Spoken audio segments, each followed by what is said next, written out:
Hello friends, welcome everybody in class 10. I am Mr. Suresh. I am your English guru. Today we shall learn the second part of this poem, Basket Full of Moonlight.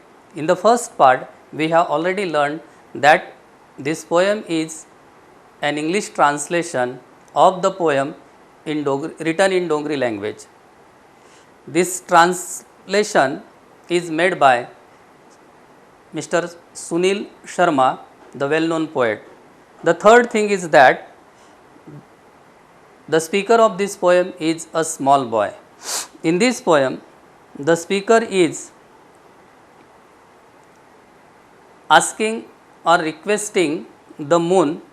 In this poem, the speaker is a small boy who lives in a village. The villagers, including the speaker's father, go to the city for daily work. The village is far from the city. The path of the village to city is long, tough and dangerous. There are snakes and scorpions on the path. There is no bus or cart for the villagers. By the time the villagers return, it becomes too dark to see anything clearly. So, he requests moon to give seeds of moonlight. He wants to light the dark path for the villagers, especially for his father. विद्यार्थी मित्रांनो, मी तुमचा इंग्रजी गुरु mister Suresh. आज आपल्याला basket full of मूनलाइट्स या कवितेचा दुसरा भाग शिकवणार आहे. पहिल्या भागामध्ये आपण पाहिले की ही जी कविता आहे बास्केट फुल ऑफ मूनलाइट ही कविता भाषांतरित आहे आणि ती मूळ कविता ही डोगरी भाषेतील आहे. हे भाषांतर प्रसिद्ध कवी सुनील शर्मा यांनी केलेले आहे. या कवितेमध्ये जो निवेदक आहे तो लहान मुलगा आहे आणि हा लहान मुलगा एका खेड्यागावामध्ये राहतो. हे खेडेगाव शहरापासून खूप लांब आहे. या खेड्यातील सर्व लोक आणि त्याचे वडील हे शहरात दररोज कामानिमित्त जात असतात. घरी येताना त्यांना उशीर होतो आणि रस्त्यावर अंधार पडलेला असतो. रस्ता हा खूप भयानक आणि अंधारमय असतो. अशा वेळेस रस्त्यावर साप आणि विंचू असतात. शहराकडून गावाकडे यायला बस किंवा गाडी काहीही नसते. लोकांना चालत यायचं असते आणि म्हणून हा निवेदक लहान मुलगा चंद्राला विनंती करतो की मला चंद्रबिया दे, म्हणजे मी त्या रस्त्याच्या दुतर्फा पेरेल आणि मग कायमस्वरूपी उजेड होईल आणि त्यामुळे माझे वडील आणि इतर गावकरी हे घरी लवकर परत येऊ शकतील. Now listen to the second part of this poem from when my father returns home two sides of the path. See on page number 18. When my father returns home, I am asleep and he goes back early in the morning while I am sleeping. O moon, give me a basketful of moonlight on loan. I want to light the dark road so that my father returns early. I too want to hear fairy tales and stories from him. O moon, give me a basketful of moonlight. I want to sow seeds of moon on the sides of the path. In the second part of this poem, the speaker tries to say that his father leaves early in the morning and returns late at night from his work when the boy is asleep. So the boy requests the moon by saying, O moon, give me a basketful or 2 baskets full of moonlight on loan.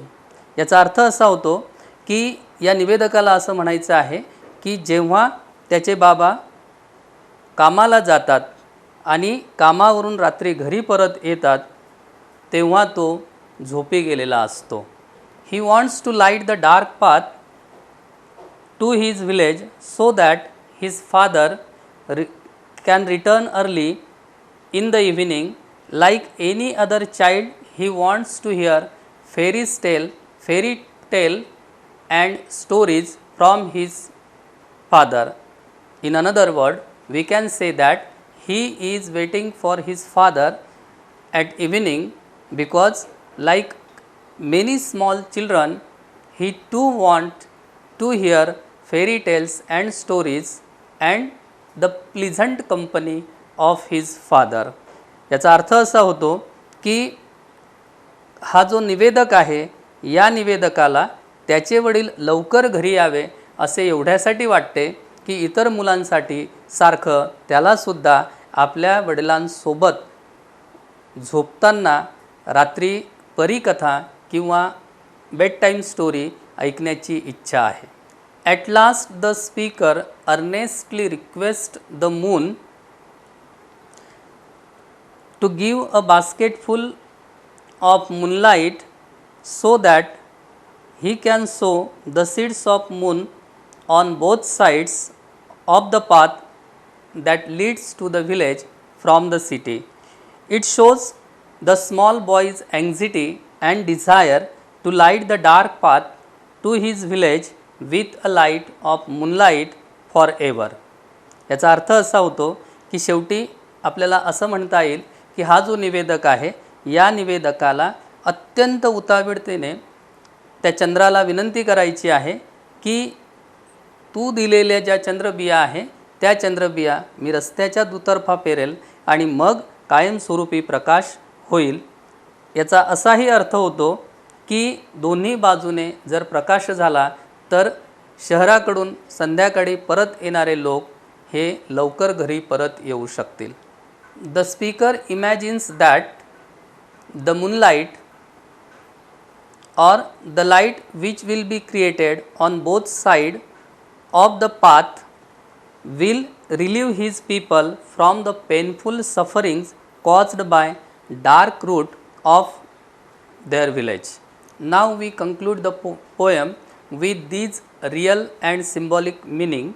The real meaning is that the boy is far from the modern urban life, and the second thing is that the poet creates an image of the intense remoteness of the Indian village, and the symbolic meaning of this poem is there is darkness in the village, means darkness means ignorance or absence of knowledge. The boy requests the moon to give him moonlights to remove the darkness. He wants to sow seeds of moonlight so that more light will grow, means when the seeds of knowledge will be sown to the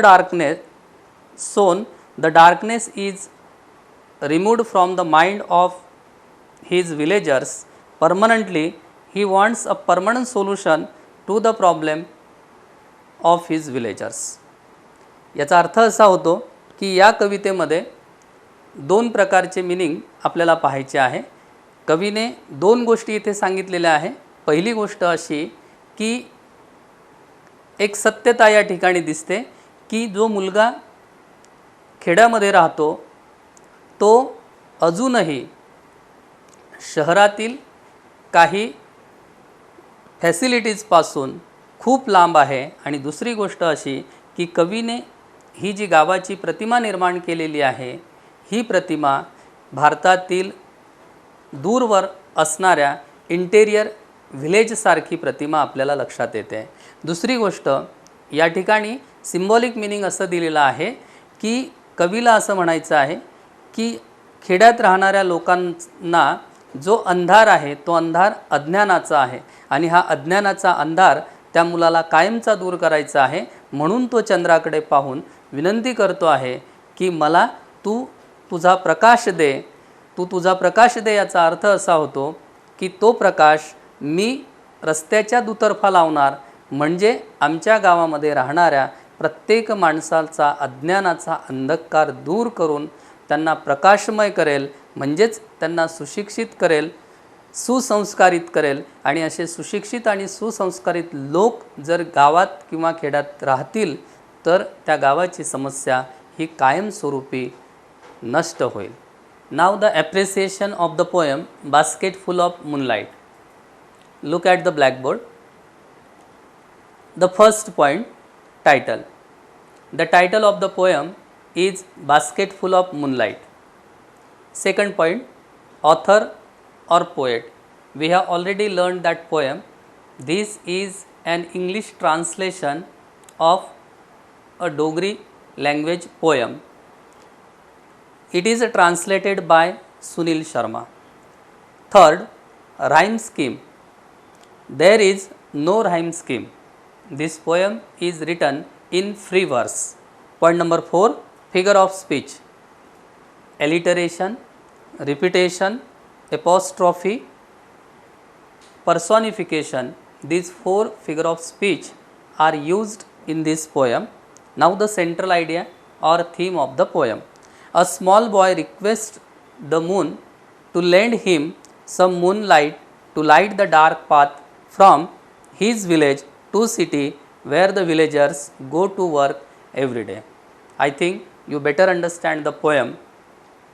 Thank you.